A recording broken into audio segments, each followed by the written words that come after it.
Hi friends, எல்லோருக்கும் வணக்கம். எல்லோரும் எப்படி இருக்கீங்க? நல்லா இருக்கீங்களா? இன்றைக்கி அடுத்த பார்ட்டு தான் பார்க்க போகிறோம். அதுக்கு முன்னாடி நீங்கள் செய்ய வேண்டிய விஷயம் என்ன அப்படின்னு கேட்டிங்கன்னா, நம்ம மிஸ்ஸஸ் வெல்த் டிப் சேனலை மறக்காமல் சப்ஸ்கிரைப் பண்ணிக்கோங்க. கீழே இருக்க பெல் பட்டனையும் கிளிக் பண்ணிக்கோங்க. வாங்க கதைக்குள்ளே போகலாம். அவங்க அந்த பாட்டியை பற்றி சொன்னதுக்கப்புறமா அவங்களை கண்டிப்பாக சந்தித்த இதுக்கு ஒரு பிரச்சனைக்கு ஒரு முடிவு கிடைக்கும் அப்படிங்கிறது எனக்கு தோணுச்சு. இருந்தாலும் அவங்கள எப்படி போய் பார்க்கணுங்கிறது எனக்கு ஒரு கன்ஃபியூஷனாகவே இருந்துச்சு. அதுக்கப்புறம் அம்மா தூங்கினதுக்கப்புறம் அந்த ஆன்ட்டிக்கிட்ட நானே கேட்டேன், இந்த மாதிரி எப்படி அவங்கள பார்க்குறது, அவங்க நம்பர் ஏதாச்சும் வச்சுருக்கீங்களா நீங்கள் அப்படின்னு சொல்லி கேட்டேன். அவங்க நம்பர்லாம் என்கிட்ட இல்லைப்பா, வேணா நம்ம போயிட்டு நேரில் பார்த்துட்டு வரலாம் அப்படின்னு சொல்லி சொன்னாங்க. எப்படி அம்மாவுக்கு தெரியாமல் போக முடியும் ஆண்டி அப்படின்னு சொல்லி சொன்னேன். அதுக்கு சொன்னாங்க, ஆண்டி ஏதாச்சும் ரீசன் சொல்லிட்டு தான் போகணும், காரணம் சொல்லிட்டு தான் போகணும், எப்படியும் போயிட்டு வரத்துக்கு ஒரு ஹாஃப் டே ஆகும், அதுக்கேற்ற மாதிரி ஏதாச்சும் வேலை சொல்லிட்டு தான் நம்ம போகிற மாதிரி இருக்கும்பா அப்படின்னு சொல்லி சொன்னாங்க. எனக்கு ஒரு யோசனை தோணுச்சு. என்ன அப்படின்னா, அம்மாவுக்கு அந்த ஹாஸ்பிட்டலில் ரிப்போர்ட்லாம் கொடுத்துருந்தோம். அதை வேறு ஒரு இடத்துல போய் வாங்கிக்க சொன்னாங்க. அதனால் அங்கே போய் வாங்குறதுக்கு கொஞ்சம் நேரம் ஆகும். அதுக்கு வேறு டைமிங் தான் சொல்லியிருந்தாங்க. அதனால் கண்டிப்பாக ஒரு நாள் அதுக்காக நான் லீவ் போடுற மாதிரியான ஒரு சுச்சுவேஷன் இருந்துச்சு. அதனால் அம்மாவுக்கு அந்த விஷயம் தெரியும். அந்த விஷயத்த சொல்லி நான் ஆண்டியும் அழைச்சிட்டு போகிறோமா அப்படின்னு சொல்லிட்டு அழைச்சிட்டு போக வேண்டியதான் அப்படின்னு நான் நினச்சிக்கிட்டு இருந்தேன். அப்புறம் அம்மா கிட்ட நைட்டு இது மாதிரி சொன்னேன், நாளைக்கு மறுநாள் அந்த ரிப்போர்ட்லாம் வாங்க சொல்லியிருக்காங்கம்மா, நான் அன்றைக்கி ஆன்ட்டி அழைச்சிட்டு போகிறேன், ஏன்னா லேட்டாக இருந்துச்சுன்னா என்ன பண்ணுறது, அதனால அவங்களையும் அழைச்சிட்டு போகிறேன் அப்படின்னு சொன்னேன். அன்றைக்கி அப்பா கடை அன்றைக்கி லீவு தாம்மா. அப்பா சொன்னார், இது மாதிரி நான் வீட்டில் இருக்கேன்னு சொன்னார். அப்பாவை வச்சுட்டு ஒன்றை பார்த்துக்கிறதுக்கு அவர் பார்த்துக்குவார், நாங்கள் போயிட்டு வரோம்மா அப்படின்னு சொல்லி சொன்னாங்க. அதுக்கு அம்மாவும் சரிடா, ஒன்றும் பிரச்சனை இல்லை, அப்பா தான் இருக்கார்ல, நீ அவளை அழைச்சிட்டு போ, அத்தையை அழைச்சிட்டு போ அப்படின்னு சொல்லி சொன்னாங்க. சரின்னு சொல்லிவிட்டு நானும் மறுநாள் ஆஃபீஸ் எப்போதும் போல் போயிட்டு, அன்றைக்கி மறுநாள் அன்றைக்கி குறிப்பிட்ட நாள் நானும் அவங்களும் முன்னாடியே சொல்லி வச்சது போல் இங்கேருந்து கிளம்பி பஸ்ஸில் கிளம்புனோம். கிளம்புறப்ப எனக்கு அவங்கக்கிட்ட நான் நிறைய விஷயங்கள் கேட்டுக்கிட்டே தான் போனேன்.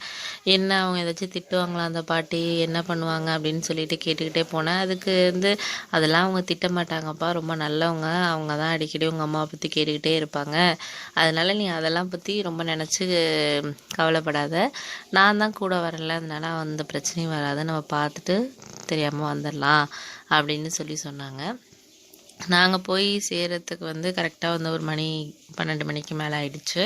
போனதுக்கப்புறம் அந்த பாட்டி அப்போ தான் வீட்டில் வேலை செஞ்சுக்கிட்டு இருந்தாங்க கொல்லை பக்கத்தில். அவங்க போயிட்டு அந்த அத்தை கூப்பிட்டாங்க. கூப்பிட்டோன்னே அவங்க வந்தாங்க, எப்படிம்மா இருக்கிற, நல்லா இருக்கிறியா, எத்தனை நாள் ஆகுது ஒன்று பார்த்து, எப்படி இருக்கிற அப்படிலாம் சொல்லி விசாரிச்சுருந்தாங்க. பசங்களாம் எப்படி இருக்காங்க அப்படின்னு சொல்லி விசாரிச்சுக்கிட்டு இருந்தாங்க. உடனே எனக்கு இங்கே என்ன பேசுகிறது என்ன எப்படின்னு பயமாகவே நான் நின்றுக்கிட்டு இருந்தேன். உடனே இவங்க யார், இந்த பையன் யார், கூட அழைச்சிட்டு வந்திருக்கே அப்படின்னு சொல்லி கேட்டாங்க. அப்புறம் தான் நான் சொன்னேன், இது மாதிரி உங்களோட பையன் அப்படின்னு சொன்னோன்னே அவங்களுக்கு ரொம்ப அழுக வந்துருச்சு. இவ்வளோ பெரிய பையனாக வளர்ந்துட்டானா, பொண்ணு ஒன்று இருக்குன்னு சொன்னாங்களே, அது என்னாச்சு அப்படின்னு சொல்லி கேட்டாங்க. அவங்கெல்லாம் கல்யாணம் பண்ணி கொடுத்துட்டாங்க, இவன் தான் 2வது பையன் அப்படின்னு சொல்லி இப்போ அவளுக்கு உடம்பு முடியலை, அவளை பார்த்துக்கிட்டு தான் நான் இருக்கிறேன் இங்கே, ரொம்ப உடம்பு முடியாமல் இருக்கிறா, அவங்க அண்ணன் பற்றி கவலைப்பட்டுக்கிட்டே அவள் உடம்பு முடியாமல் போயிடுச்சு, பொண்ணு கல்யாணத்துக்கு தான் அவங்க யாரும் போய் கூப்பிட்டும் வரலை, அட்லீஸ்ட் பையன் கல்யாணத்துலனாச்சும் ஒன்று சேரலாம் அப்படிங்கிறது தான் அவளோட எண்ணம். ஆனால் அதுக்கான ஒரு சூழ்நிலையுமே அமைய மாட்டேங்கிறது இப்போ அம்மா அப்படின்னு சொல்லி பேசிக்கிட்டு இருந்தாங்க. சரி, வந்ததுலேருந்து ஏன் நின்னே பேசிக்கிட்டு இருக்கீங்க, வாங்க காஃபி குடிக்கலாம், அப்புறம் நான் என்ன ஏதுன்ட்டு விவரமாக நான் சொல்கிறேன் அப்படின்னு சொன்னாங்க. சரி பரவாயில்ல, திட்டுவாங்கன்னு பார்த்தா பரவாயில்ல, காஃபி குடிக்க சொல்கிறாங்கன்னு நினச்சிக்கிட்டு அப்புறம் அவங்க காஃபி இதெல்லாம் எல்லாம் வச்சு கொடுத்தாங்க. அதுக்கப்புறம் வாங்க இப்போ உட்காந்து பேசலாம் வாங்க அப்படின்னு சொல்லிட்டு அப்புறம் அவங்க வீட்டு திணையில் உட்காந்து பேசினோம். ஒன்றும் பிரச்சனை இல்லடி, எல்லாம் அவங்க பொண்டாட்டிங்கெல்லாம் நல்லவங்க தான், இவனுங்க தான் ஒருத்தனுக்கு ஒருத்தனுங்க வீராப்பு பிடிச்சிக்கிட்டு பண்ணிக்கிட்டு இருக்கானுங்க, அவன் மனைவியை பேசி நான் சமாளித்து ஏதாச்சும் பண்ணாதான் ஏதாச்சும் நம்ம செய்ய முடியும் அப்படின்னு சொல்லி பேசிகிட்டு இருந்தாங்க. அதுக்கு நான் சொன்னேன், பாட்டி எனக்காக இந்த உதவியை செய்யுங்க பாட்டி, எப்படியாச்சும் மாமா அம்மாவோட எப்படியாச்சும் ஓரளவு சேர்த்து வைக்கிறதுக்கு நம்ம தான் முயற்சி பண்ணணும் அப்படின்னு சொல்லி சொன்னாங்க. உடனே எதுவுமே இப்போ உடனே நடக்காதுடா தம்பி, எதாக இருந்தாலும் கொஞ்சம் நேரம் காலம் ஆகும் தான், நம்ம வந்து உடனே அவங்கள வந்து மாற்ற முடியாது, கொஞ்சம் வந்து டைம் வேணும் அப்படிங்கிற மாதிரி அவங்க சொன்னாங்க. சரி பாட்டி, எப்படி நம்ம அவங்கள எப்படி சேர்த்து வைக்கிறது, நீங்களே சொல்லுங்கள், இதுக்காக ஒரு ஐடியா சொல்லுங்கள் அப்படின்னு சொன்னதுக்கு, இப்போ வந்து அடுத்த வாரத்தில் வந்து நம்ம ஊரில் வந்து திருவிழா நடக்கிற மாதிரி இருக்குது.